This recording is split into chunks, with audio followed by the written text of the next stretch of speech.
But they sorely underestimated Odo here. Damar, let's not spoil this special moment with predictions of doom. I called you a dung beetle. Glory to you and your house. You're just in time for happy hour. Do I look happy, Quark? Yes, that's right. We are back. Deep Space Nine at 9-ish coming at you. I'm your host, Jeff Mader. This is the first episode of Season 5, Episode 1, Apocalypse Rising. Yes, this is all about Cisco and his bunch of henchmen get on a boat and pretend to be Klingons and try to save the universe. Joined as always by my brother, Dave Mader. Bring him on. Dave, how are you? Kapla. You can boast, but don't get in the way of my blood wine. Oh yeah. Where's my? Grab all you want, but don't get between me and the blood wine. And also joined as always by the Bajoran workers, the Millards, Kevin and Ashley. How are you guys? Are you ready to talk about Martok? Yes. Yeah. Two-eyed Martok. It's weird.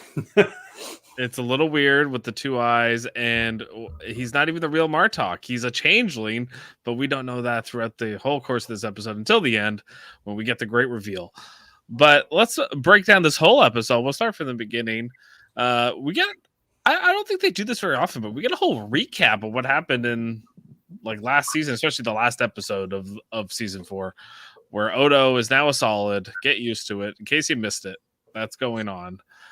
Dave, do you think that this recap structure that they bring in here is a good thing, or it's like, are you not watching Deep Space Nine, or like, are people really that lost? You think?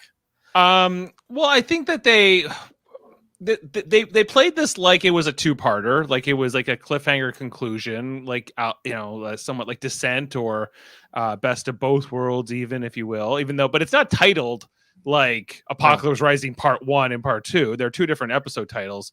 So yeah, that part does make it a bit odd, but it's because they set up like Gowron is a changeling, and like, what? You have to find out in September what that means, and this is the payoff. So that we've been waiting for months for this, Jeff. They have to give us the recap. And they're like, oh, they're not going to make it that easy. They're not going to make it Gowron. They're going to make it Martok. And you're going to have to figure it out throughout the episode. Ashley and Kevin, the House of Millard. What do you guys think? Do you have enough glory and honor to decipher this episode? Do you think it's a good starter here to season 5? I know, Ashley, you've said that season 5 is your favorite. Yeah, I think it's a fantastic start to season 5. This episode is awesome. Yeah, I like it. Yeah, go ahead, Kevin. I like it. It's good. It's funny. I like the terrible Klingons that O'Brien and Odo make. Yep. And Worf trying to teach them. It's good. Yeah, all that banter, especially O'Brien. O'Brien just like, and I know from like behind the scenes, like Michael Doran loved this episode because everyone was uncomfortable with having to go in the makeup chair and everything. So I think like he had a lot of fun just like being disappointed. Like the dialogue I think also works with like the real life situation of the actors at the time. I think that's why this episode works really, really well. But we also get like a lot of banter about Kira too, and like she's still pregnant, and we get Caldecott, and we kind of get. But I'd rather blame you.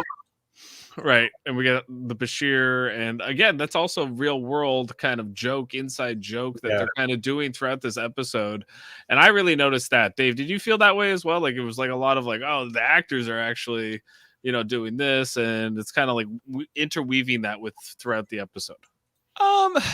Yes, I think that they're the writers and the cast are having some fun with it. Again, we mentioned that this was filmed right at the end of season 4's production, so they're kind of like, I gotta imagine they're tired when they're doing this episode too. Like they're winding down, they're getting ready for their summer break, and and I think also that the fact that Alexander Siddig and Nana Visitor were a thing during this time and had a kid and whatever. I think that it was nice. Like, let's, maybe give a little wink to that in the script. And just the whole, this is your fault. And I never argue with my patients. Or my commanding officer. Untrue. Yeah, untrue. But that's kind of part of what they point at it here, and she can't go on these missions. There they are, the happy couple. I like it. I like this episode a lot. I think I don't have a lot. I think that like watching it back, Jeff, my biggest issues with it are the logic, but there's real world explanations to them. Namely, why isn't Jedzir Dax on this mission? Yeah, they don't. What's the explanation in the episode? Why No explanation in the episode. It's just Sisko doesn't tap her to go. But in the real world explanation is that Terry Farrell was allergic to the makeup and couldn't do it. So I guess it makes sense to take Worf. It makes sense to take Odo even, right? Because it's changeling related. But O'Brien, I don't think it makes sense to take Worf. It really. I agree. Yeah. On the Defiant, sure, he should do his Worf lessons, but to actually go into the party and everything, no. How was he not recognized by anyone? He's literally a famous Klingon. Right, like imagine Gowron sees him. He's just going to be like, that guy looks familiar. Yeah, no, I agree entirely. I think the reason why Odo is also chosen to go on this mission is because Sisko has a whole conversation with him, and I think that's all like Sisko kind of throwing him a bone, like like, hey, I know you're upset about being changed from a changeling to a solid, but like you were still like a damn good security officer for me, and that's who I need right now. I need you to like focus. And I think he's like saying like doing what family does, where if you're swaying, you bring them close and you get them to be who they want to be and who they are. And I think that's what Sisko's doing for Odo. This is rare, by the way, guys, also on Deep Space Nine, where Sisko kind of goes out of his way to be like, no, like, like I'm here to help you. We don't see it's not like Picard. Picard, it's like constant. Like he's like, oh, what can I do for you? But Sisko, do you agree with that kind of analysis, Dave? Well, I think that I think you're talking to the fact that Worf is a bit more of a mentor, a bit more nurturing with his officers, whereas Sisko doesn't really have that much patience. He does for Jake, but not like for his child. But and for Dax who work for him, no, not really. Dax is the only person that works for him where he actually has like that, like, hey, like what's going on with you? I'll help you. But I find, like everybody else, it's kind of like, I'm your boss. This is a one-way street. In a lot of ways. Launch torpedoes. Launch torpedoes. I don't know if you know how orders work, but I give the order, you do the order. It still made sense for Odo to go, whether he was doing it to help him get out of his depression or not. It still made sense. They were going on a mission that involved changelings, just like it would have made sense for Dax to go because she knows Klingon culture. It makes sense that Odo went because he knows the changelings. He knows the founders. Like he knows. He ends up being pivotal on this mission, right? He's the one who kind of like, wait, what's this Martok guy saying? That's not what a Klingon would say. And he kind of puts it together before any of them do. I think we're burying the lead here. He was, again, very close to someone who got shot. That is correct. Right beside him. Right beside him. And she got shot many times. It was like a firing squad of Klingons. But that's neither here nor there. Are you guys interested with Odo? Like throughout this episode, it's just like, oh, he's fascinated about like drinking a beer. And he's like, and Sisko's like, oh, God, okay, you're a little, you're having a moment here, Odo. But at the same time, he's also like, you know what, I need you and you need this too. And he like makes that pretty clear to him. And I think that's important in this. No, episode. He should take Deputy Endar. Right. He could do the job just as well as Odo. He's like, I don't want Endar. I don't even know who that is. Who's Deputy Endar? I kind of wish he said that. Like, I don't even know who Endar is. I don't need one of your Bajoran deputies. Yeah, I can take a Starfleet deputy if I'm going to take anybody, but come on. Look, I'm going to have a meeting Eddington before Endar. I'm going to have a meeting with all the chief officers on the station, and Endar better not be sitting in your seat when that meeting is going on. Yeah, like Cisco likes to kick people in the ass, and so does Picard on occasion. You know, and all the captains do this when they need to, but Cisco maybe is a little quicker on the trigger. He is not one for self-pity. His level of compassion understanding is limited. How much he feels like that helps people, I think, is he has limits to. He's like, you know, like he's like, Odo, I know you've been sad. I know this is a rough time for you. You would have chosen this, but guess what? I need you. I need you still. And it's self-serving, but it's also right. He's right about it, you know. He's often right, but he's also very, like, I find him to be a very logical captain and kind of always look at things from a, I need this mission done. What, like Ashley was explaining, like, who's the best person for this? What do I need? And once that person's having a moment, it's like, okay, I'm gonna best figure out a way to get you to do what I need you to do. You know, Above all, he's pragmatic. He's a very pragmatic captain. Yeah. Actually, probably the most pragmatic of all of them. And that's saying something, because I don't think Cisco really cared about anybody on his crew except for Bones and Spock and Scotty sometimes. You know, like he seems to kind of, you know, whereas I find Cisco, really, like Dave was saying, you know, he kind of only has Jake and Dax. Those are his, like, and Cassidy when she's not in the slammer.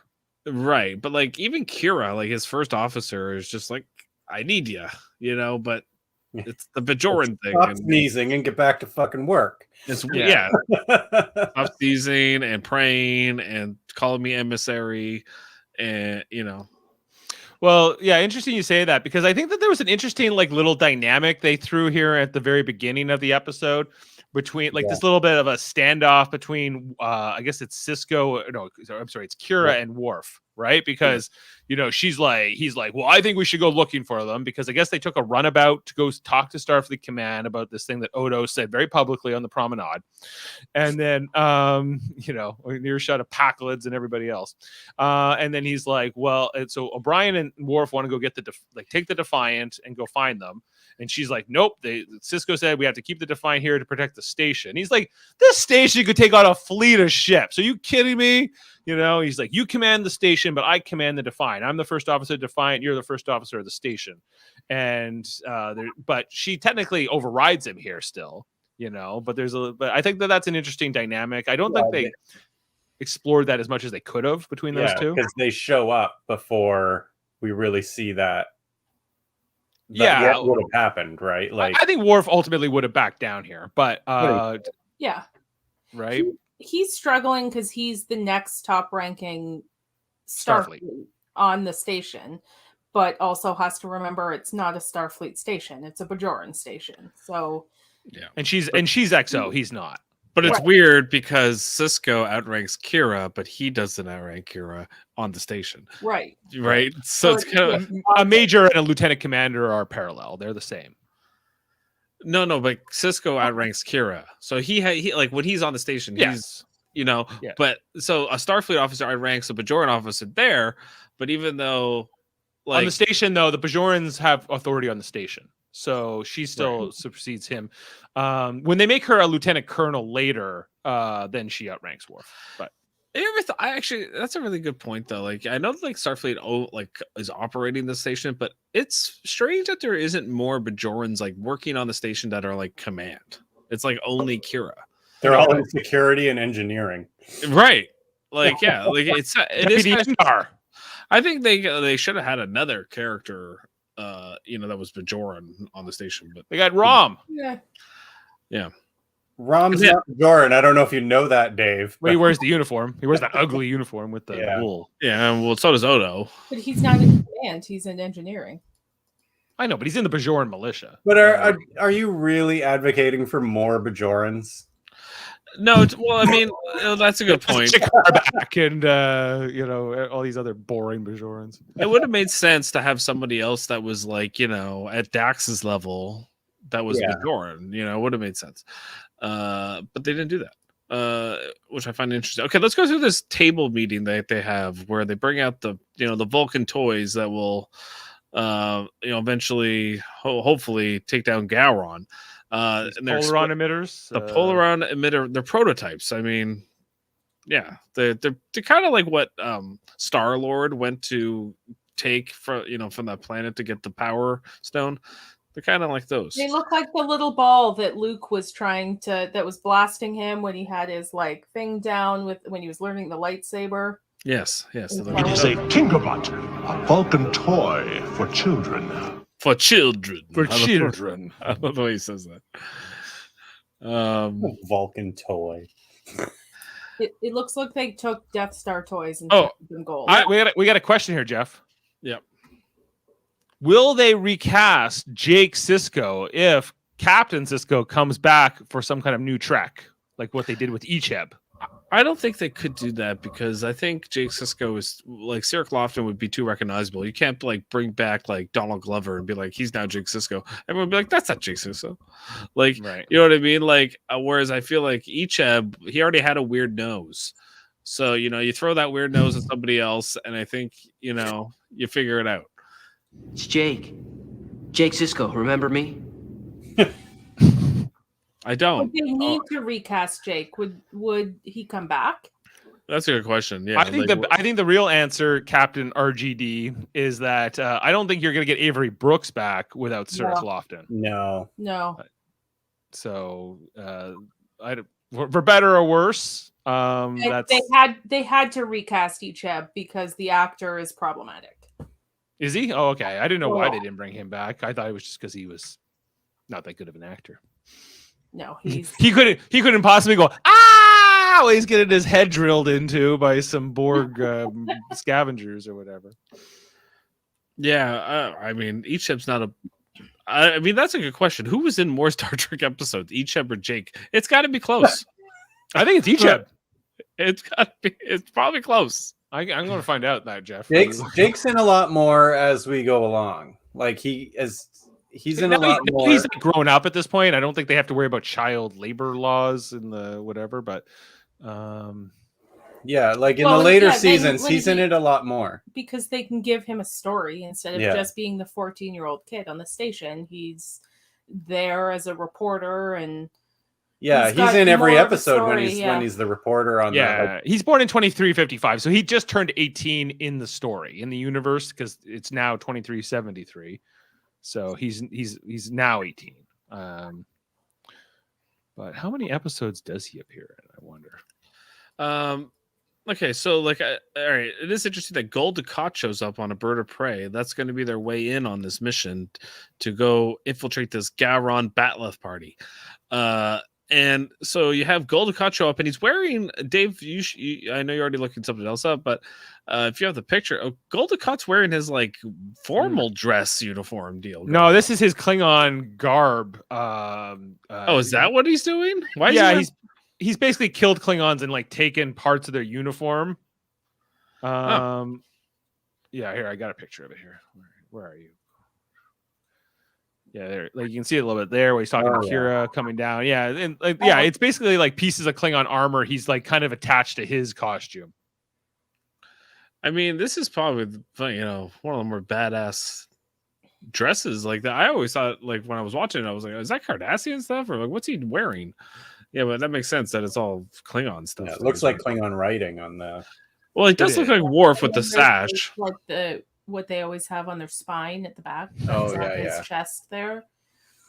Yeah, this is my favorite version of Dukat. This era where he was like having his one-man war with the Klingons or whatever, and he was kind of acting like And we thought maybe he would end up being on our side. Even just like this idea of Kim and Damar running around fighting Klingons randomly, it's almost like a noble pursuit. Yeah, but he always finds a way to just be terrible. And yeah, but he has a great way of explaining his terrible acts, and you actually kind of like start to think about it, like, oh, he's probably right. Like we all right. Let's talk about that scene where it's like, oh, they're being hailed. They're on the bird of prey, and all of a sudden they're like, oh, let's have Worf, talk to this guy and convince him. We're just regular Klingons on our way. How do you do? And instead, Gul Dukat decides to press the button and shoot them and kill them all at once. But I think Gul Dukat might have made the right call here, guys. Like, I think 100%. if Worf had started talking to them, they would have been like, "Hey, aren't you like that famous guy?" Why couldn't? Okay, they had 4 guys that were dressed as Klingons. Why couldn't Cisco talk to them? Yeah. Yeah, they definitely would have been blown up if it had been O'Brien or Odo, but Cisco could have done it. But they're not. It seems like they're not in control of their own mission whatsoever. They're relying on Gul Dukat for this part of the mission to get them there, and he's kind of in charge. Actually, not kind of. He's absolutely He is. He's the captain of that ship. Right, but he's in charge of their mission too. Like Yeah. he decides to blow that ship up. He decides to leave when they drop him off on the planet. Like in no way is Cisco in command of this mission. Well, not this part of the mission. No, like he's hitching a ride. Yeah. Yeah, they're all hitching a ride, and they feel like it's worth it to, smuggle themselves into to be in the right situation at the right time. Which, I mean, it's unlike Cisco to allow someone else the authority in most situations. What was he gonna do? Stage a mutiny on Dukat here and like take over his ship? No, I didn't say that. I'm just saying it's unusual to see him kind of like not like he kind of literally just goes, "It was not absolutely necessary," He's like, "I don't disagree with it." He was like, "It's either I trust in Worf's ability to lie, or I trust my weapons, and I trust my weapons." And they all kind of go, "That was fucked up, but you're right. You're right." Yeah. But yeah, I like how he's like, "I have a holo filter and I talk back to them. It's great, but it's not working right now." He's like, "What do you mean it's not working?" They also have to remember that Dukat has no problem killing Klingons. I mean, he has the spoils of war attached to himself. Oh yeah. Like that's literally what he wants to do. He just wants to fight Klingons at this point and secretly negotiate to join the Dominion. He definitely has no problem killing Klingons. It's how he got the Warbird. Yeah. Mm-hmm. Yeah, and he's good at it, and he seems to be having fun. You're right. Okay. Also, with the whole Worf interrogating, O'Brien and Odo and how much they suck. I called you a dung beetle. Yeah, all that is really good here. That I enjoy. Like, I do think that Worf being on the bird of prey makes sense on the mission, but he should kind of had to stick with Dukat. But like you said, that part's the only unbelievable part of the episode where you're just like, how is Worf? Who's this? He's got his hair down, Jeff. You think he's gonna be recognized? He's also does he have the exact same facial hair as regular Worf, or is it somewhat? Yeah, Martok recognizes Cisco, but not Worf.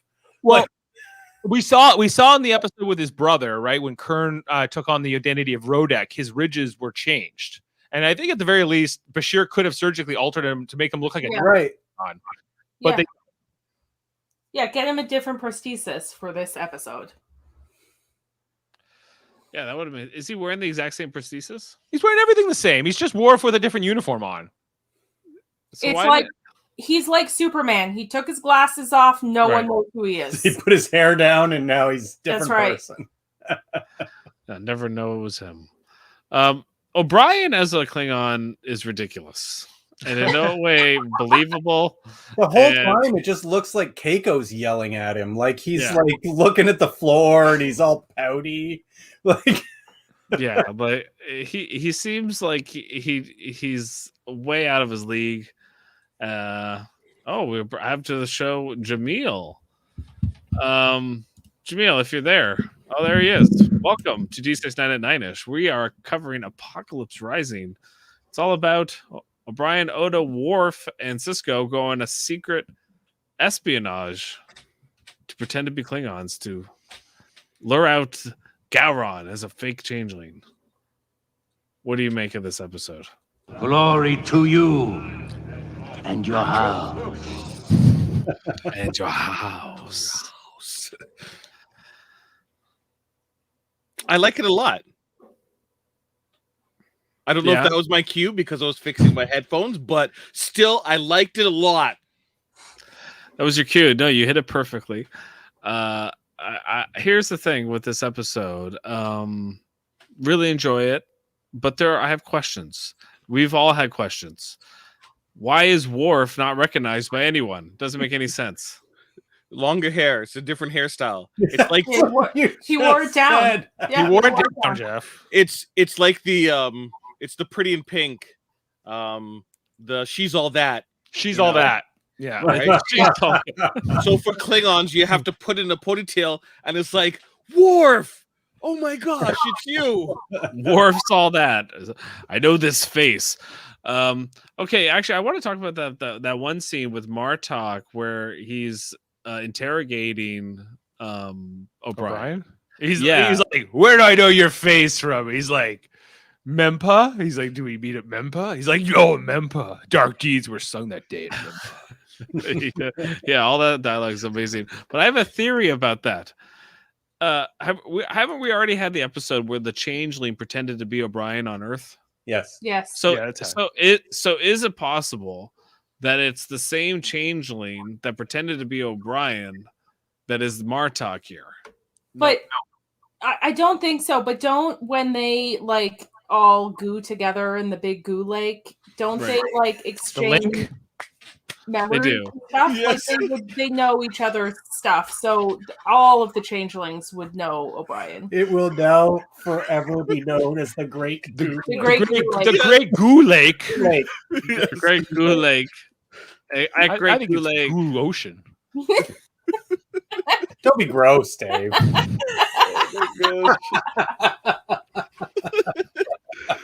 Oh my gosh. Yeah, in the Great Goo Lake, you are able to see faces of other changelings have turned into and they've experienced or interacted with, because that's how this whole premise of this episode gets set up. Yeah, it's like a big giant goo mind meld. It's a goo mind meld, and they were trying to hide certain things from Odo in the goo mind meld, but he figured out that Gowron was a changeling. How many changelings do you think there are? Millions? Billions? There's a lot of goo. It is a lot of goo. I guess you got to do the math. Like, you look at the ocean and you look at what does one Odo make in that ocean, and then you gotta do the math on the volume. But we can't see past the horizon, so we don't really know. But it's hard to do because they change their mass and density at will. So when it's Odo, I mean, you'd have to measure him when he's in his bucket, I guess. Yeah. Right. Yeah. That's how you'd have to measure it. In the goo sleep.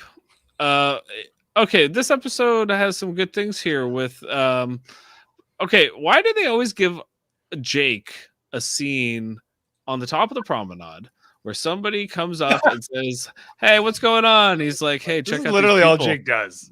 Yeah, it's all Jake does. He's always on the top of the promenade. Somebody comes up to him and goes, "Hey, what you doing?" He's like, "I'm creepily looking at the people down below, thinking about what's going on in their lives right now, and what they're thinking about Klingons breathing down their necks, and it's all very interesting." And like Bashir's like, "You're right. It's you got to do what you got to do. It's like when." I think that fits. He spends most of his time in this scene not even looking at the camera, or at Bashir for that matter. I guess rather more specific. No, he just looks down. He's looking at the people, worrying about the Klingons breathing down your neck. Ashley? I think that fits Jake's character, though. He's a writer. He's a reporter. He people watches. That's where he gets his stories. That's where he sees the goings on. And who doesn't like people watching? Yeah, that's true. So Ashley, answer the question. It's because he's a reporter. He's a writer. He wants to watch what's going on around him. He doesn't want to involve himself at all in anything really. He just wants to watch. He's a fly on the wall. Right. My concern is he is way too tall for those safety barriers. He has to literally like stand at an angle and like has his arms extended for him to not just automatically have his kneecaps topple over. It's a good point. Yeah. If Rom came by on the top of the promenade and just slightly bumped into him, he would fall over that railing quite quickly. Yeah, he's towering over that, and we remember when Keiko took the swan dive off of the promenade, she nearly died. Anyone who falls off the top of the promenade either nearly dies or does die. And it's not that far. I guess the Cardassians didn't care about safety. Well, yeah, no, they don't. No, this is where they did run a labor They extortion. were smart enough not to racket. lean over the edge. That also is correct. Yeah. Yeah. They Although he stand could- very straight all the time. He could probably just like flip over and just like step down. Yeah, At this land down point. there. There's also the old trope. It's like, oh, your father's gonna be all right, and you know that, right, Jake? And he's like, yeah, sometimes I wish he just wasn't so good at his job. I'm just like, oh, really? And This is Bashir said something here about never being scared. I've Yes. seen Move Along Home. Yeah. Yeah. I have performed. Here. I have performed Move Along Home as Bashir. I can attest Yes. that he is scared shitless, poop Yeah. in his pants. Really. Okay. I got that somewhere. Move along home. Oh, I gotta find that if I do. Imagine It's only a game. It's only just a game. I impressed myself on that one, actually. I'm sure you did. Yeah, I guess, yeah, like, it's so true. Like, a few seasons ago, it would have been the opposite. It would have been Bashir being like the scared guy, and now he's like, yeah, I'm tough. I've been here for 5 years. You've barely been here. well, they've been here the same amount of time. But yeah, like Cisco, Literally been there the same amount of time. Yeah, but not the same amount of episodes. So, by the way, Jake Sisko appears in 71 D Space Nine episodes. Each appears only in 11 Voyager episodes. Pretty close. But each You ep know how numbers work. each ep didn't come along until like season 6, and so like Right. those 11 episodes in those 2 years are How many episodes is Naomi Wildman in? I mean, Oh, it's too many. a lot, right? Like, Probably in the 30s. is it that many? Are we counting when she was like a baby too? Still Like, counts. She was still annoying then. She was still annoying, and yeah, she disrupted the whole plot. she's in 19 Voyager episodes. That's a Wow. lot. Jeez. But she's referenced in 8 more. Why? So her Naomi Wildman and Jake Sisko have about the same amount of impact on each of their series. And then you got Wesley Crusher, I guess, is the other.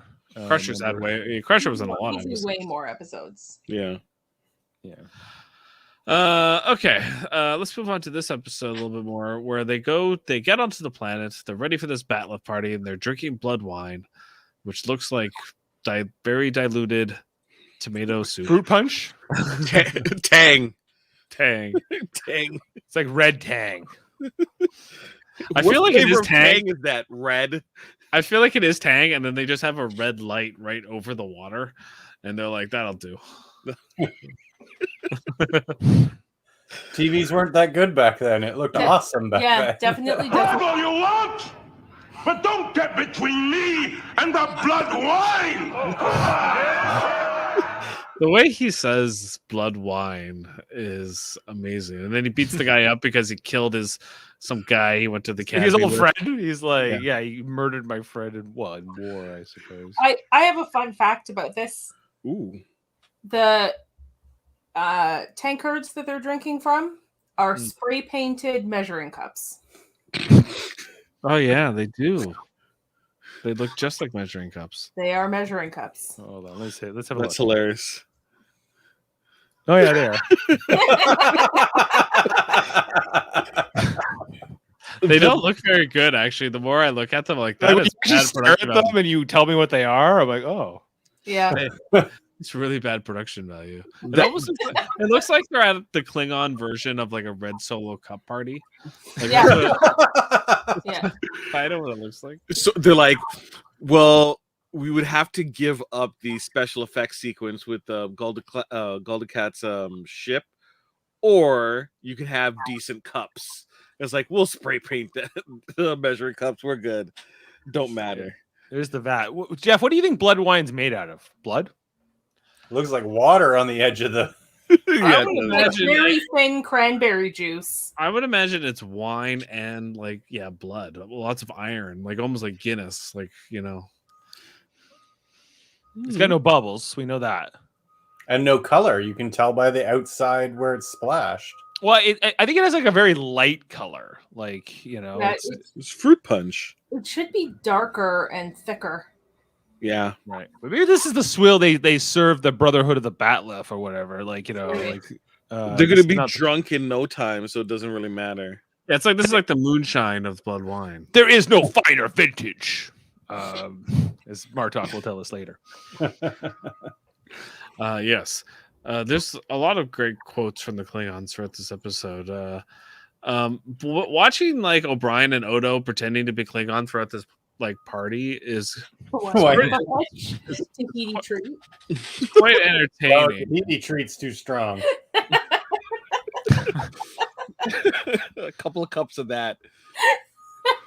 They gave them was it Jadzia or Bashir gave them some sort of thing to not make them drunk, And From an the blood antioxidant. An antioxidant. Yeah. right? But if they didn't take those, they would be so drunk they couldn't stand. Isn't that like what happens in Revenge of the Nerds? How they win like the Greek Games challenge with the guy who's got it, like they got to chug the beers and then ride the bicycle, and he does it by just inhibiting the drunkenness. Against all the frat boys? I never thought we would reference Revenge of the Nerds at all. Well, it's happened.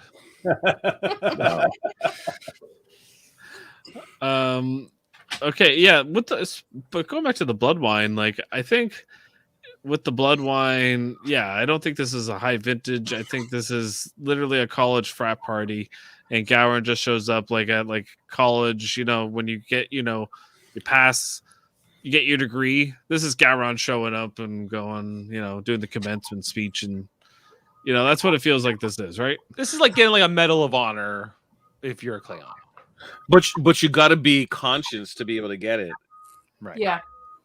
So it's a little bit like the pig spiel, Jeff. You got to go and you got to drink all day. You can't be like a Doug Goman who goes home and rests before the final. You're meant to drink all day and then play that final. Okay. You have a Doug Goman reference tonight, did you? I didn't see the Doug Goman of it all. I didn't see many of the references that we're getting in this episode. The measuring cups, everything. Totally great. But here we have O'Brien and Odo like pretending like they're Klingons, and but they just don't come across as Klingons, and only Sisko tries. Really, Worf can't, because if he does, he'll draw attention to himself, and he's Worf, so he really can't do anything. And then Odo, you kind of get like he just wants to be in the background, he just wants to watch like the detective. So watching O'Brien is hilarious because he's just like, I don't know what he's doing. Like he's doing. I don't think he knows his action. Like I love Colmini, but this is not his finest performance. No, he looks like a gopher. Like he's He makes a good-looking Klingon. Yeah, he does. He kind of looks like a hamster man. I think he's just. He's upset that he had to take this anti-intoxicant and he has to drink all this blood wine and doesn't even get to get drunk. All right. So the changeling is Martok. How does he know about Memphis 3, or is he just bullshitting with O'Brien and he's just like, oh, there were many? He has to know a lot of things Martok knows, though, right? To effectively impersonate Martok, he has to know a ton of stuff. So how does he doesn't have to know Worf though? But I think he does. I think he sees this coming. Now, this is all part of their plan for them to kill Gowron. It's coming because they purposely led Odo to Odo. Yeah. So he's playing this all. Like he knows. Yeah. He knows. The risk that Martok takes here is that they almost activated those Polaron emitters. He was there while he was there, and he would have been exposed right then. It's just by a matter of seconds that Sisko happens to get called up to meet Gowron at that exact moment, and just as he's about to activate the Polaron emitters, that's when Martok hits him with the Batleth, right? And so a lot of things are convenient and have to happen exactly right for either the away team not to be killed or for Martok not to be exposed before this. Why would Sisko go up and get this this honor before hitting the button. Lol. All he had to do was hit the goddamn button. He had it in his hand. For the Yeah. lols. Yeah, he waits. Makes no sense. You're right. And he's like, I'll do it on the way down. As I'm coming down the stairs, I'll do it. And then he's like, Murdoch's like, no, you don't. Boom. Because he wanted his award. Yeah, he I did think it for he- the lols. He wanted glory to his house. He did.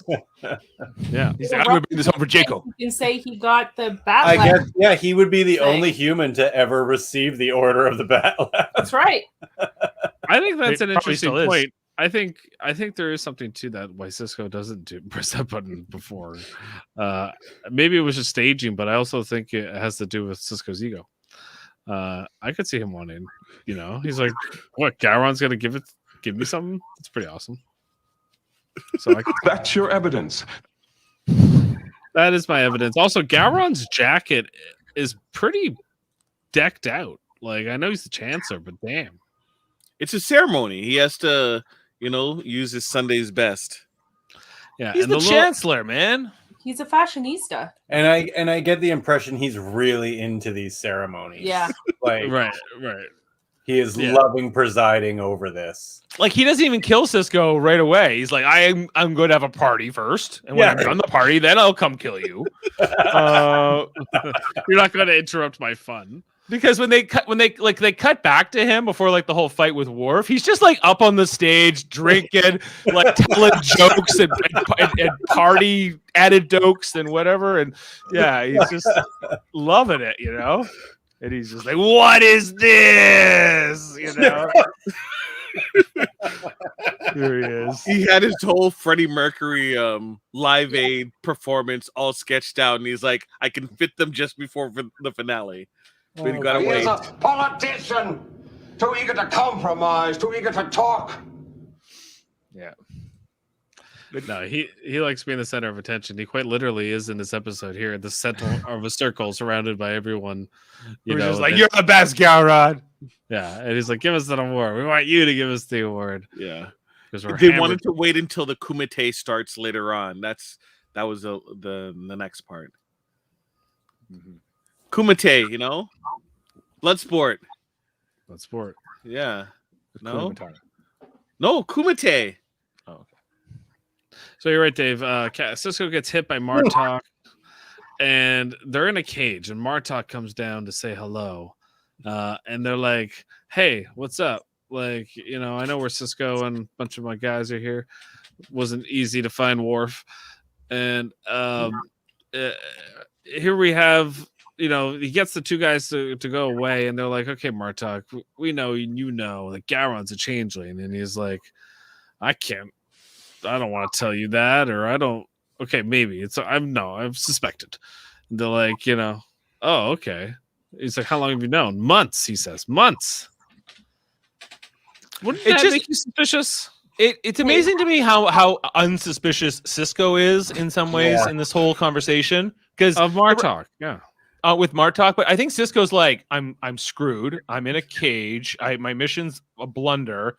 I'm going to take whatever bone this guy's going to throw me. I'm not going to challenge it too much. And as Martok is killing Klingons left and right. Do you think that when Worf goes to kill Gowron, that he cares whether he's a changeling or Gowron? No. This is a win-win for Worf, right? Yeah. It's a win-win. It's a mission succeeds. What was he going to do? He was going to kill a changeling with a knife? Well, yeah. Okay. Well, it would expose Yeah. him as a changeling because goo would come out, not blood. Maybe. Like, Would he I don't know. die? They said that somehow he's getting No. around the blood screenings, right? No. So there has to be a way he's getting around them. Well, Gowron doesn't have to get around them because he is Gowron. It's Martok getting around them. Yeah, but like anyone can fake it, I guess is kind of the point. Like, But I don't think you could. I think you can fake it when you're getting a blood screening that you know is going to happen. But when you're getting stabbed with half a bat left, maybe I not. don't know that you can fake. When, like, if he cut him down the center, there'd be goo all over the place. It'd be It goo. It would just a be goo- T1000. It would be just a goo pond two all over sides. that Coupon. page. Goo ocean. But I think Dave is correct to the point that like, okay, like I'm gonna take whatever bone this guy throws me, and the bone he wants them to throw them is, hey, I'm gonna put you in a room with Gowron. How about you kill him? And Worf just goes, okay. Yeah, Worf's like, I'm good with that plan. Well, he's like, well, we can challenge him to honorable combat, and Martok's like, no honorable combat, right? And this is what it's the clue that Odo uses, right? Because Odo is the only detective apparently. The rest of them are idiots. But it wouldn't make any like if he didn't stop Odo, he wouldn't have like investigated it further. He would have went into the room. So I'm like, wait, what are you doing? You're exposing yourself by keeping him out. Right. Yeah, he's like, not you. Who knows where your loyalties lie? Do you think the changeling is keeping Odo out of potential danger? Probably. Like, what's interesting about their whole, like, their little encounter at the end where he's like, why doesn't Cisco shoot him? And he kind of explains it to him. And he's like, did Gowron destroy the polaron emitters or did you? And then we don't see kind of what happens next. We just see them kind of like come out struggling. Yeah. And so we're not, I'm curious. I know what happened. Like, it's like, I think Odo attacked him. Yeah, he's like convenient plot device to make sure that we don't have to explain stuff. Cut to scene. That's what happened. Because in your mind's eye, Odo did get that answer, and he knows, but would never tell because he's not the greatest detective. Well, he is, but Odo he doesn't need an answer. He already knows. He already knows. He was in the goo pond, and because he was in the goo pond, he knows all what the other changelings know. Yeah, but he also thinks Gowron's a changeling and he's not. So like what he knows from the goo pond is a little bit suspect. No, I mean he knows he already knows. He's already figured it out. Yeah, he doesn't need a confession from this. He asked the question, changeling. but he doesn't need the answer to it. It's a rhetorical question. Yes. True. And I guess that like you got to give Odo his moment, I guess. But like Worf, O'Brien, and Cisco never were like, "Hey, Martok seems weird. Why is he? why are we not questioning his motives? Isn't that kind of what you're supposed to do?"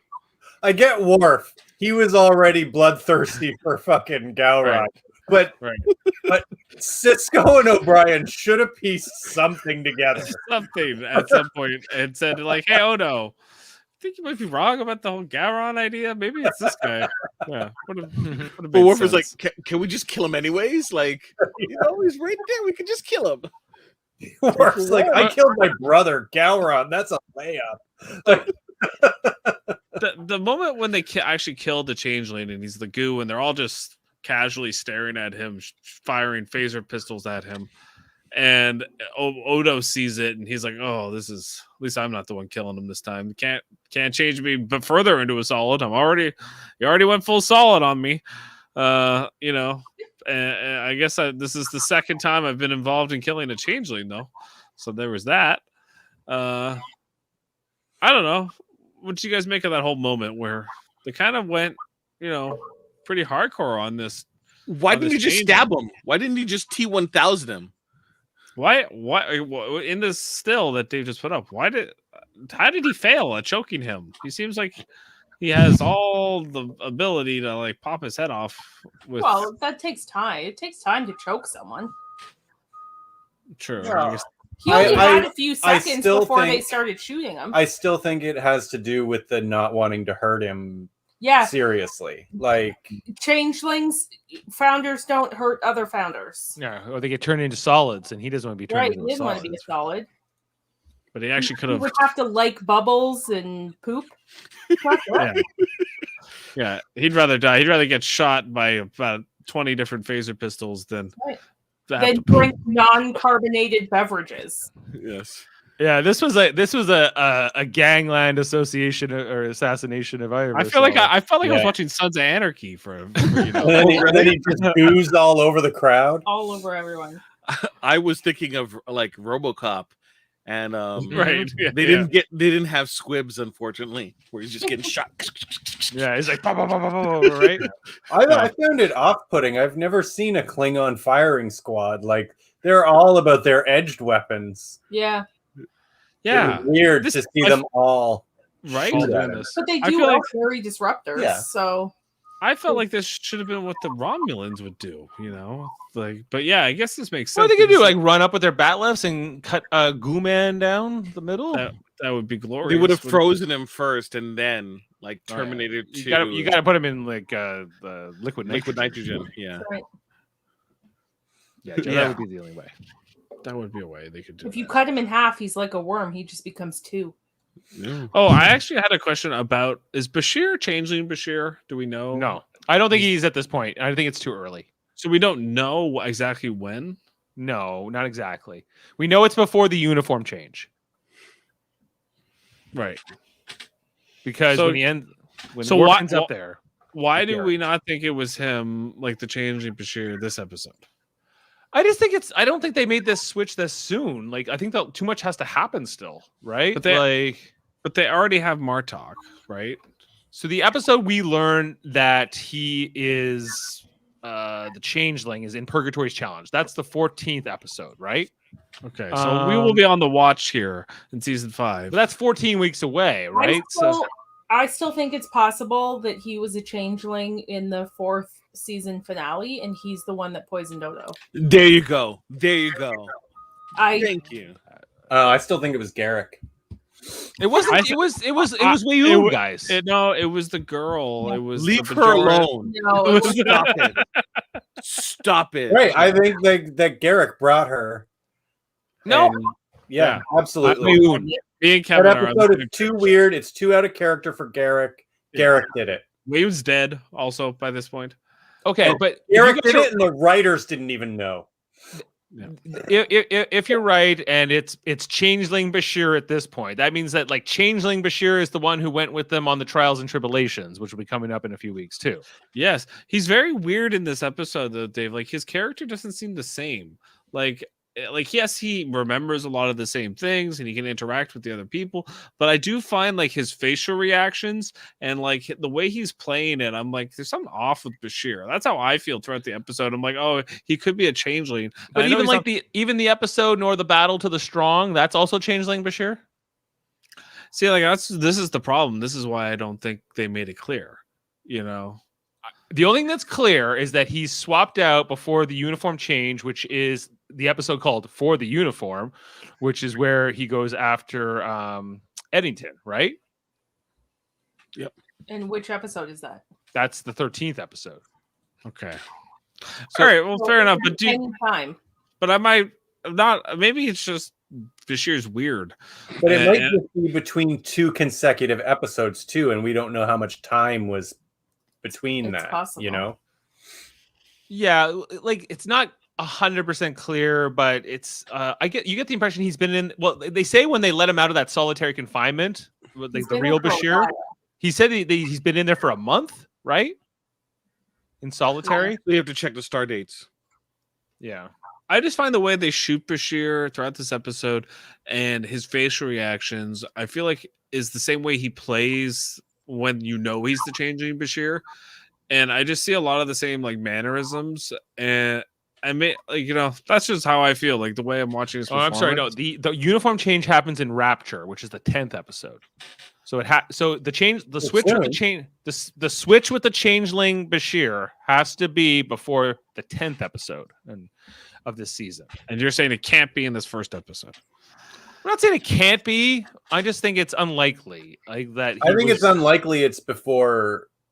What episode is the Tribble episode? It's the 6th episode. I doubt it's before that. That seems like real I don't Bashir. think a changeling would be as giddy about that. Yeah, and talking about meeting his own great grandmother and impregnating his own great grandmother or whatever he was going on in that episode about. So that can't be the changeling. So it's sometime between the 7th and 10th episode. Makes sense. Of the season. Makes sense.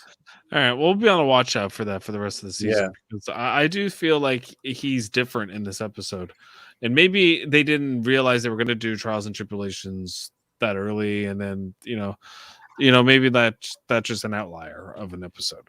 There's also the one where they go to Ryza. I don't think that's the changeling Bashir. Okay. I don't know. It's just a theory. He just seems different. That's all. He seems weird in this episode.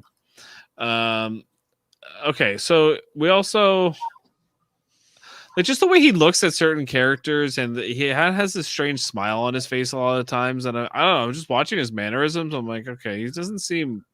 There is awkward conversations, like the Kira Bashir interactions just seems kind of My like fault. forced. Yeah, forced and awkward, and I think was Keiko. and just because it could still be Bashir, like you said, like with Martok, he had to know a lot about Martok in his life. Why wouldn't That's Bashir true. be any different? You know. So I guess. Yeah. Jeff always wants to extend this conspiracy. Yeah. Well, so Ronald D. Moore says that it happened before Rapture. It has to be before Rapture. So, but then it's doubtful that it happened before season 5, episode 2, because they don't believe he would have let his fellow changeling die in season 2, in episode. and again, the Ryza episode and the Tribble episode, and there's a couple other things. I don't And care so much about that because I don't think it proves that it's real Bashir. It doesn't prove it, but it doesn't disprove him. No, it's neither here nor there, really. Right. It's kind of just like what you think. It's right. But I think there's something to the fact that I find him acting a little bit differently. Maybe the actor is preemptively doing that and it shouldn't have been or something. I don't know. Because I'm sure he got the script for episodes in advance and would have been like, oh, I'm becoming a changeling, and maybe would have thought about that during this performance. Okay. All right, so then they have this kind of meeting after they shoot the changeling, the Martok. They kind of have a meeting here with Gowron, and like they're like, "All right, Gowron, see, we weren't lying, and we're here for a reason, and it was to help you out, actually. And why don't you stop it with all this war?" And he's like, "Oh, well, how about you? Federation gives me Arcanus and all the other planets we've seized." And Cisco says, "Nuh-uh. Well, I don't think that's going to work out." Right? And Gowron says, "Yes, talk," or whatever he says, which is very funny. He's like, "Oh, I had a changeling guy working for me." Well, yeah, like because the war continues with the Klingons for a few months here, right? Yeah, look at Gowron's face. He looks like someone like he's so disgusted. He's just like, "Oh, I suck. How did I not see that coming?" So, but okay, question. Do you feel that they were right to not take the original deal? What was the original deal? Which is to the Klingons already captured those areas, give it to them, leave it to them to stop the war. I don't think they were going to give up Arcanus. No. Why not? Because it's like one of their planets, and so the Federation. They also have a looming threat with the Dominion, so it's like that's a small price to pay. They also don't mind drawing treaties through the Badlands where the Maquis. Yeah, they don't need to create another fucking Maquis. I think it's a bad precedence to set. And it's not. They already did. It's not up to Cisco to decide what to give into to end the war. Like he was like, I don't think. But for him to cut it like right then and there, he shouldn't say no. He should say, I can take that to like Starfleet Command, and they can make that decision. Yeah, right? And they have made that decision before. Jaemeel has a great point. They've literally said he just cuts them off and says no. They've said, "Hey, Cardassia, we're going to draw a line, and on this side of the line, you're going to get some of our colonies, and then Cisco's going to come by years later, and then photon torpedo those planets, so they're unlivable." He betrayed the uniform, like he had to. In Cisco's defense, he says no, but still gets them to the table to talk. Fair enough. So, yes, he had every right to say no because he still convinced Gowron to sit down and talk to them. He doesn't necessarily say no. He says it's unlikely. I wouldn't count on it, he says. Yeah, I wouldn't count on it. Yeah. Commander, I said launch torpedoes. Torpedo. And then he does it without question. I guess in the spirit of negotiation, especially Klingon negotiations, giving that answer and then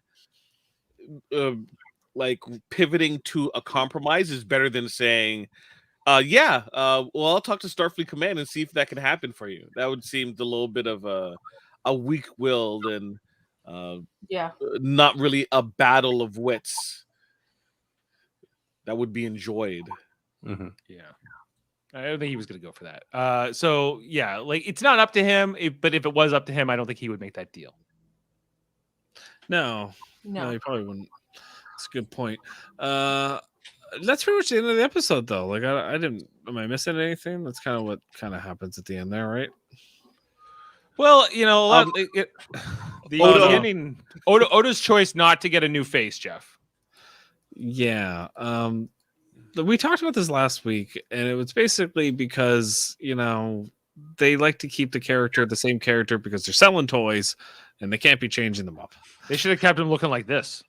But would he want a new face? It's his face. Yeah, he's lived with that face his entire life. He's a change. Well, he was a changeling until recently. Yeah, but he was at the beginning of Deep Space Nine. He wasn't able to change that easily. He was still learning. I do think that was a big mistake with Odo. They never had Odo ever learn really to become other people, right? Yeah, I think that was intentional because I guess they, what are you going to do with Rene Auberjonois if he doesn't have to be in the role all the time, right? If he's just a shapeshifter, they could easily just write, well, now he's so-and-so. He's Quark this episode. And the idea is that Odo is a changeling child. He's not at the level of other changeling. But it never made sense to me that faces are hard. Like he can turn into an animal, but he can't make a face. Well, Dave, yeah, it doesn't make sense. It doesn't make sense. I think they should have made it like they can do an animal, but it's hard for him to turn into like a person or a human. It's hard for him to put some bumps on his nose, but why isn't he into an eagle? Yeah, it doesn't make sense. Or a targ for that matter. That could have been used in this episode. What you need is somebody who can turn into Gowron's Targ. He's like, I don't need a Targ. Turn into a fully convincing dog with hair and everything and fucking no nose. No Bajoran nose. No nose. That is too much to ask. He can't. No. You can't. He can do fingers. He can do a lot of other things that are intricate, but he can't do like earlobes. And he can't do like I don't know, cheekbones, I guess. Well-defined eye sockets. Yeah. Okay. Are we ready to move over to some Double F with Jeff? We're ready. I think so. Hit us with the metaphysical information. All right, coming at you. Get back to your stations or to your quarters. Either way, I want this room cleared. Now! Get going. Yeah, so great. We're here with some Double F. We'll start here. It was already mentioned, but Jadzia Dax was not a part of this mission, and this was because Terry Farrell was allergic to Klingon makeup. But not. Is it? What do you think they use for the makeup? Is it latex? What do you think? What do you think? Yeah, she's Probably. Right, but I guess with being a Trill, it's just like water makeup. It's probably why they changed the Trill makeup, because you remember the original Trill look in Next Generation was different. Yeah. No, but they said they camera tested that on her and it didn't look great, and that's why they went with the spot. Was that why they changed it? Okay. Yeah. For her specifically. Yes. Oh, so she kind of like invented the Trill look. Yes. And the spots were hand painted. But it was like a stencil, right? They would use. Yeah. Yeah. All right. Okay. Kira tells Bashir regarding her pregnancy, "This is your fault." This is an inside joke that we mentioned before about Bashir and Kira in real life having a baby. So this is still your fault. My fault. Odo's not the only one that can goo. Ooh, bong. That's right. This isn't the first time Rene Auberjonois has donned Klingon ridges. The first time was as the traitors Colonel West in Star Trek VI, The Undiscovered Country. Right. That's right. Also, That's right. Michael Dorn. Right. Who also looks like Worf. In that And he was episode. actually named Worf in that movie, Colonel Worf. He was the great grandfather, Of course, he could look like Worf. or just He was, grandfather. Worf's He was grandfather. grandfather. Okay, this episode was nominated for Emmy Awards, Jaemeel, for outstanding cinematography for a series and outstanding makeup for a series. How did this get outstanding cinematography? It's not that well shot of an episode. Well, you have to think about that time period as well. So Yeah. they were going against, was it 93? So 96. No, 96 or 7. 96. So what you had X-Files, maybe an episode or two of Wings, and what else? Cheers. What other big show was on in 96? Frasier. Yes. Seinfeld. And yeah, Seinfeld wouldn't win. They're like, oh, the cinematography that put Roz, Mad Dog, and Frasier in the same shot was great. No. Star Trek's gonna win that.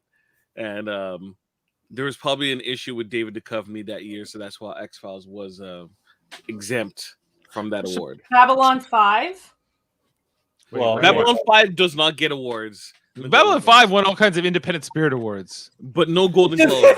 They did what? Peabody Awards, I think. No Golden Globes.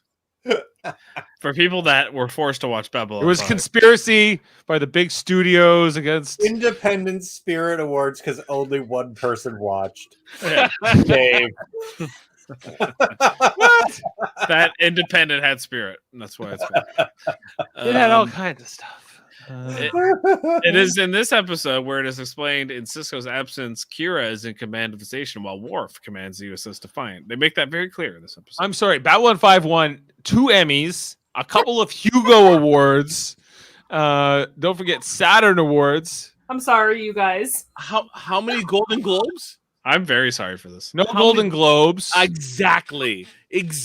And that's why I said it. Do you know why it didn't win any Golden Globes? Because the Hollywood Foreign Press does the Golden Globes, and they are an independent body, does not beholden to any rules. So whatever they say goes. It doesn't matter if it makes sense or not. So Babylon 5, who they have no connection to, which it has no international connections to, is not going to win a Golden Globe. No way, no how. They didn't need it. They won Hugo Awards. And Independent Spirit. Independent Spirit. Who cares about awards? Although they are never seen very clearly on screen, the various statues in the Klingon Hall of Warriors were designed to give an overview of Klingon history, with the statues representing the heroes of different eras. For example, both Kalis and Chang are included. Okay, Chang so like from I Undiscovered had it up here a little bit before, just you can see some of the statues, and like I think Worf says like the blood of history is in these stones. But then there's also this one. I had to actually get it like pulled out from. Wait, no, sorry, I'm looking at the wrong screen. This is supposed to be General Chang from Star Trek 6. Yep, makes sense. Good enough. He was a bad guy. So He doesn't get a statue. He was only bad as a Kirk. One country's terrorist is another one's liberator. This is like giving a statue to Lee Harvey Oswald. Like, No. you know, he Chang was the he assassinated Gorkon. No, it's more like giving a statue to John Foster Dulles, who's named after the Washington airport. So, not that crazy. Okay, moving on. We have the shot of the damaged runabout Rio Grande is a reused shot of the runabout Volga from Body Parts, where Kira is the wounded Keiko's baby to term. Yeah, this happened. Oh, geez, somebody. I guess you're not so independent now, Dave. Yeah, you both have spirit though. Many Spirit Awards coming to Babylon 5. Plural and Spirit Awards. Okay. Vilkspron is mentioned for the second time in this episode. He was previously referred to in the third season's Heart of Stone and has apparently been promoted to lieutenant in the interim. I'm not in a hurry to take it down either. The comment. I like this comment. Does blood wine clot? I hope not. No, I think it could. Not as quickly as Tahiti Treat. Yes, Tahiti Treat. Or a Hawaiian Punch. Okay. This is the third consecutive premiere where Jadzia Dax sports a noticeably different hairstyle. Didn't notice. I didn't. No, like I did. I actually had read that quote, and I was like, "What hair?" Like I didn't. I gotta pull up, see if I can. She's not. She's barely. Oh, here we go. Is it that noticeably different? No. Whose hair is supposed to be different? Dax's. Dax. Oh, Who is Dax? Yeah. Who is Dax? It doesn't seem as high at the front. Yeah. That's all. Other than that, it's exactly the same. Yeah, it's not as poofy. Like it's not Janeway level of poof. Right. But it's got a poof.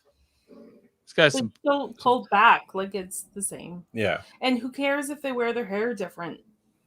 I wear my hair different all the time. Well, people will notice it. It's gonna end up in fun facts. Yeah. Well, that's we have to talk about it here. You know, Space Nine-ish fun facts. When people are doing podcasts about this podcast, it's gonna come up. 26 years later. 26 years later, people were going to notice. Very meta. Okay, Robert Budakska was credited as Burly Klingon, but his character gained a name in the official Star Trek customizable card game. Dave, do you know? Not canon. Do you know the name of this Burly Klingon? No, it's not canon. The card game, so you can't infer. Well, but according to the card game, his name is Wo Din. Whoa. Din. Okay. Casey Biggs, who plays Damar, is a member of the Enterprise Blues Band, which writes and performs songs about Star Trek. Yes, something that I don't get it. I get it, but it's funny. The other members are Vaughn Armstrong, Richard Hurd, Steve Rankin, William Jones, and Ronald B. Moore, not D. Moore.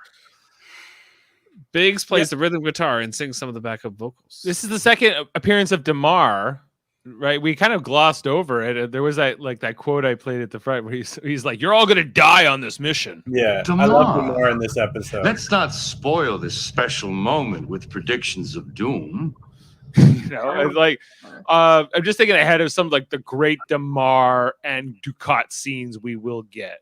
And how I don't know how good of a character Damar becomes, but he starts off as just a nobody, you know, and kind of like an idiot. Like this whole episode, everything he says gets proved wrong by everybody. They're like, "No, you'd be dead in 2 seconds." Stupid. Like, because he says, like, "Why don't you just fire on the surface and kill Gowron with your ship?" And they're like, "No, that wouldn't work. That wouldn't work. He has shields. You'd be dead." Episode. But I love Damar when he becomes the head guy and he becomes a drunk. It's awesome. Yeah. For Cardassia. Yeah. Okay. We have a 47 reference. Ooh. Yes, we do. Yes, we do. What Does number? I don't know if you know how numbers work, but the device that is used to prove that Gowron is a changeling, but it actually should have been used for Martok, is a Poldaron emitter prototype X47. That's a 47 reference for you. There you go.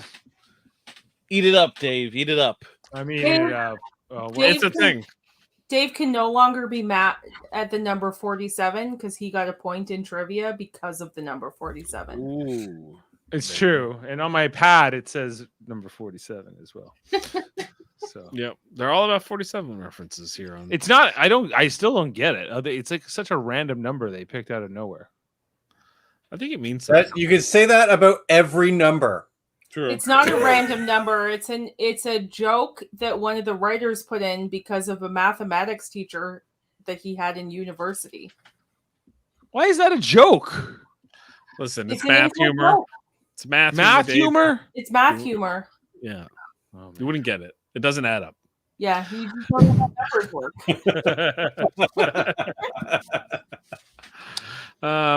Okay. Major Kira sports yet another hairstyle change. Her too had a hairstyle change. These are not significant hairstyle changes. It says while similar to the style from the end of season 4, the color is now significantly darker. Great. Like significantly? Significantly. I don't know if the people who write these fun facts know how women work, but we change our hairstyle all the time. It's a thing. Always. Every day. Yeah, they're like, look at these two hairdos. Check them out. Can you believe it? Who wants to give us an Emmy? Dax is poofier and Kira's is darker. Darker. Way to go. I think less those are. goofy. I think both those hairstyles deserve an Independent Spirit Award. They would never win a Golden Glove, though. No, they don't deserve a nomination for an Emmy for individual hairstyling like Move Along Home. Right. No, where they put like bones in the hair like they were in the Flintstones or whatever. Yeah. It's only just a game. Think about the commitment. It equals a nomination at the least. Yeah. Where is it? Where are you, Fallow?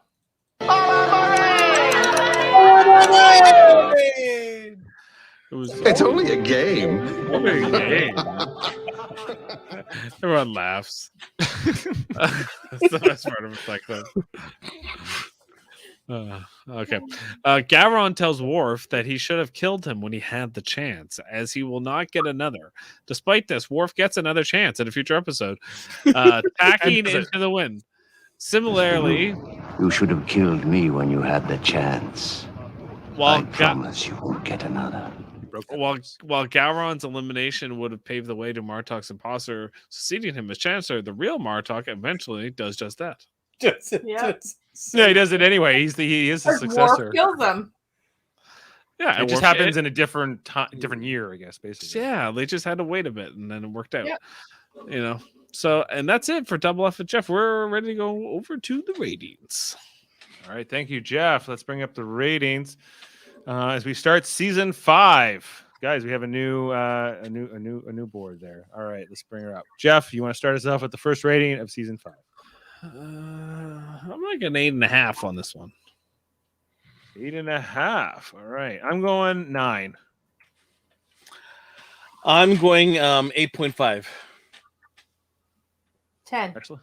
10 from Ashley. Yeah, give this a 10. I love this episode. And Davin, I believe he also gave it a 9. I'm just going to double check that. But my understanding is he gave it a 9. So 9.2 average, guys. I get the feeling the 10s might be free flowing from me in season 5. Same.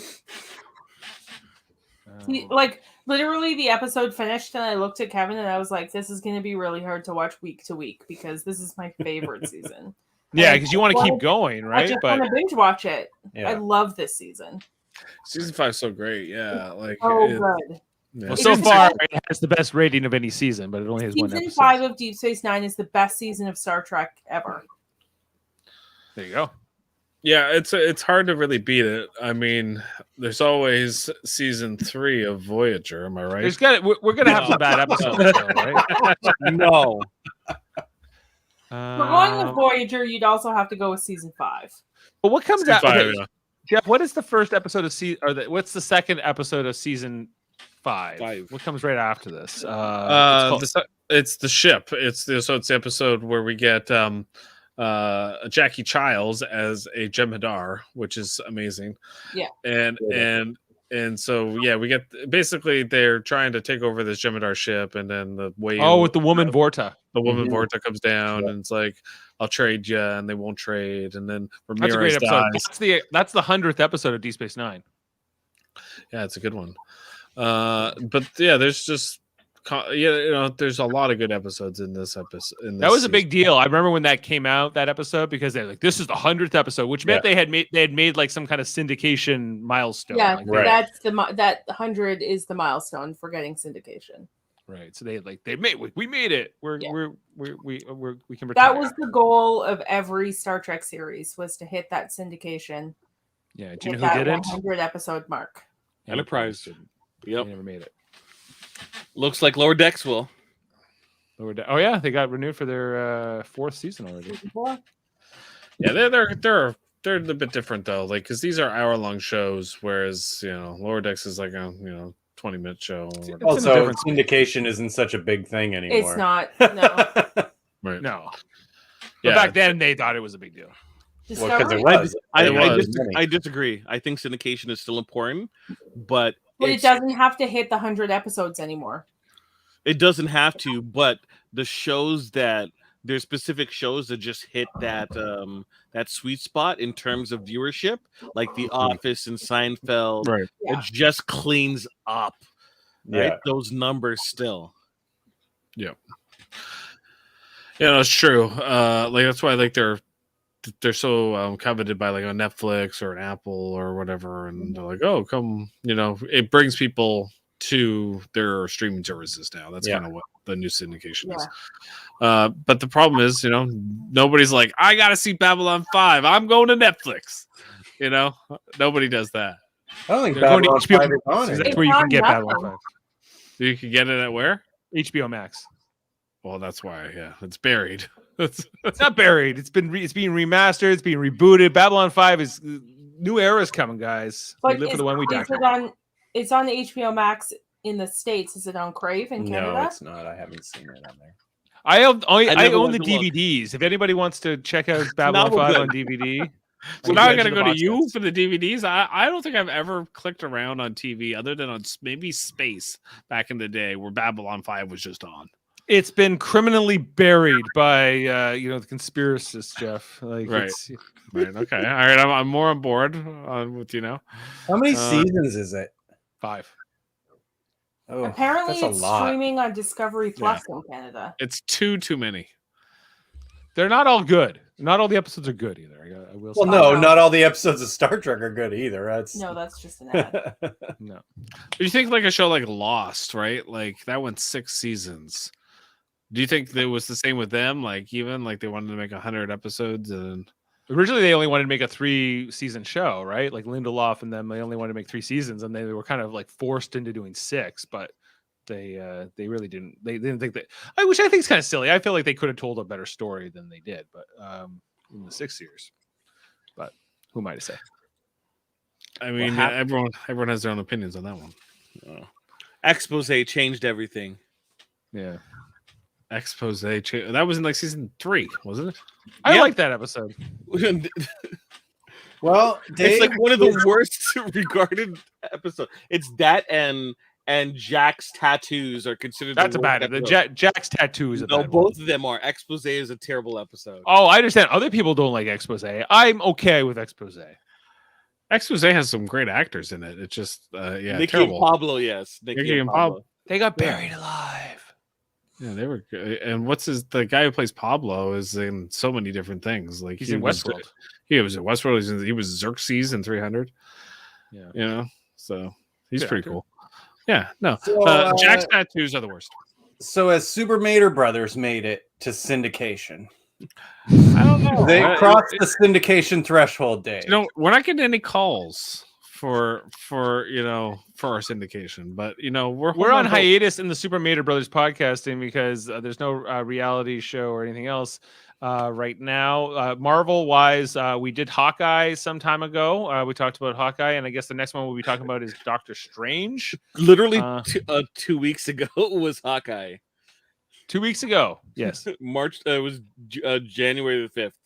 That's when we did the podcast. Yes. Yes. So that was our first and only podcast of 2023 or 2022. What year is it? Yes, we are going to be coming back with Big Brother Celebrity. He does know how numbers work. Actually, the year 2047. yeah, you guys were asking me about Super Mario Brothers podcasting, though, right? Like we Yes. got Celebrity Big Brother. We Celebrity have Big Brother. We got that's and Big Survivor's Brother Canada. Survivor's coming back in February. March. We also, Dave, have Ozark coming out next week. We'll be covering that. Are we? Oh, okay. I didn't know we were covering that. But We are. I'm letting All you know right now. It's okay. In March, or after March, I don't know how many episodes is Moon Knight. I saw the trailer. I was intrigued. I need to see Moon Knight called Dracula fucking nerd. Yeah. And where's my money? Where's my money, you goddamn nerd? Also, I've been watching the second season of Euphoria. I'm not sure if anyone wants to cover that, but if last time I checked, I'm not a pubescent teen, so I haven't. It's a rough watch, but you get through it. I only got so many shows, time for so many shows right now, but yeah, the ones I'm covering. I would do Euphoria. Why don't you tell us which ones you're covering, Dave? I'm trying to get the podcast back on track. I'm trying, man. I would do Euphoria. I would do Sure. Euphoria. Okay. Jeff? Yes. If you did Attack on Titan. Okay. I can look up Attack on Titan. I don't know what that is. You will not do Attack on Titan. I'll show up for Ozark. I will. I am. I will do Ozark 2 as if you do Attack on Titan. Yeah.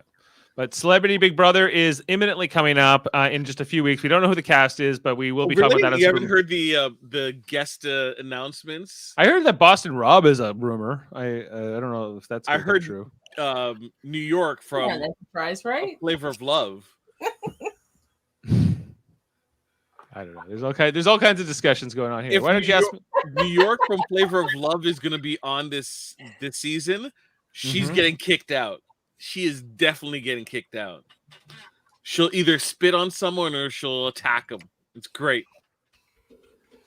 Cool. Jeff? Yes. Attack on Titan, I believe it's an anime. It is. Okay. I could get into that. It looks kind of cool. I see it's like some sort of destruction of the earth, and this one kid has to like figure things out. Not exactly. I'll give you a brief because Dave wants to get back to the podcast. I'm going to give you a brief summary of it. In a dystopian situation, humanity is at the brink of extinction. The last bits of humanity are holed up in a fortress surrounded by a wall to keep out the Titans, which are humanoid giants who has a ravenous feeding frenzy on humanity. And Aaron, I heard about this. Yeah, Aaron is he's part of an army that is trying to keep humanity alive. So can he shoot? There's a giant conspiracy that occurs. Can he shoot like laser beams from his eyes and fly around? Like, no, he flies around via these kind of steampunk powered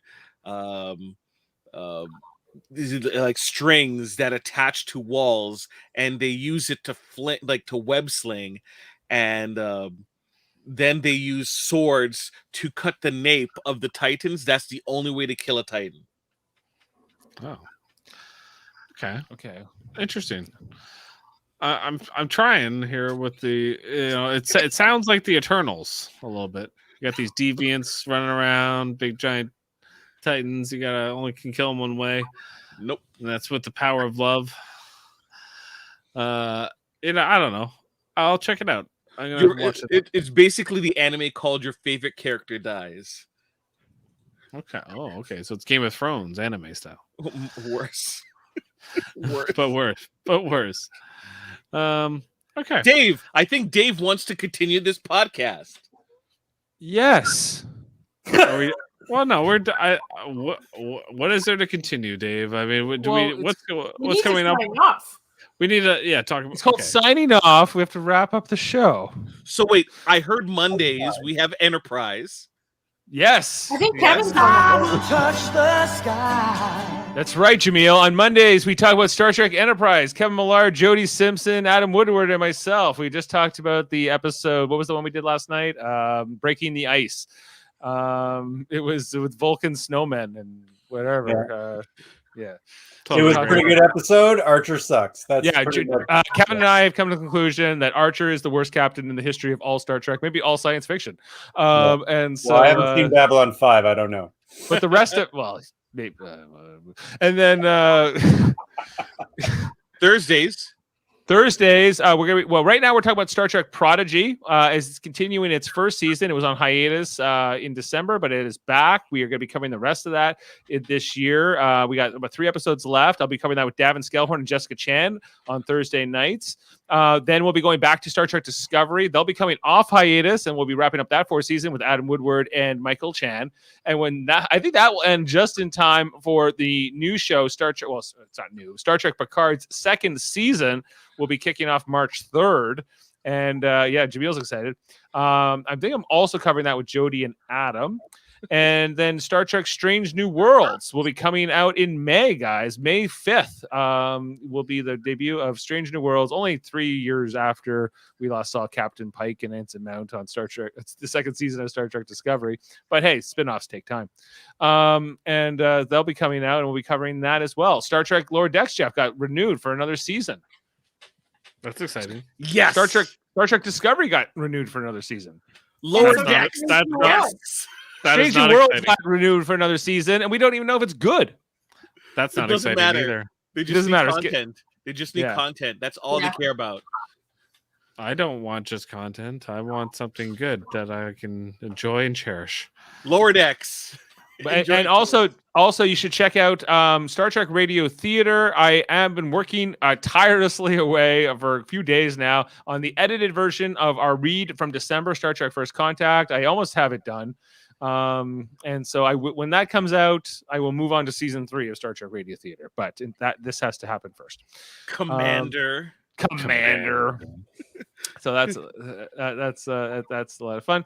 And also Trivial Debates, our monthly show where we argue about movies, TV, sports in a game show format. We have our next episode set. It will be on February 6th. And we got Chris Seymour against myself and Adam Woodward. And the questions are out, Jeff. Can you give me an example? I can give you an example. The movie question, for instance, is what is the best movie monologue of all time? Oh, okay. I feel hurt because I'm pretty sure I said that I was okay to sign up for this. Did you? I'm pretty sure Davin and I spoke about this many moons ago. But that's okay. Oh. I'm going to be on Chris Seymour's ass. He better have a good showing because he can't embarrass. It is Chris Seymour. He can't. He will find a way to lose if he can. That's his thing. So anyway, Jeff, that's all our shows. You should also check out Davin's podcast, X-Rated, his X-Men in the Animated Series, which he had a new one come out tonight, and Locutors of Trek, his own Star Trek channel, where he does all kinds of great Star Trek stuff, including Star Trek trivia, where Ashley Millard is the trivia master. And Eamon's podcast, Let's Talk About Fighting Games, which you can find on Spotify or wherever you get your audio podcasts. All right, that's it. I'm done. Okay, thanks, Dave. I would pick, Dave, the monologue in the courtroom scene in JFK for the best monologue. Of course so you would. I won't tell you what I picked, but it wasn't that. Well, that's not surprised. But that would be mine, because that's like 20 minutes of monologue, and it's fantastic. Apocalypse Now. That's a good one too. I'll tell you guys when we get off the air, because then Seymour can't like he would ever watch a whole podcast like this. He's doing Spinal Tap, I bet you. Yeah, they picked the Klingon from Star Trek 4.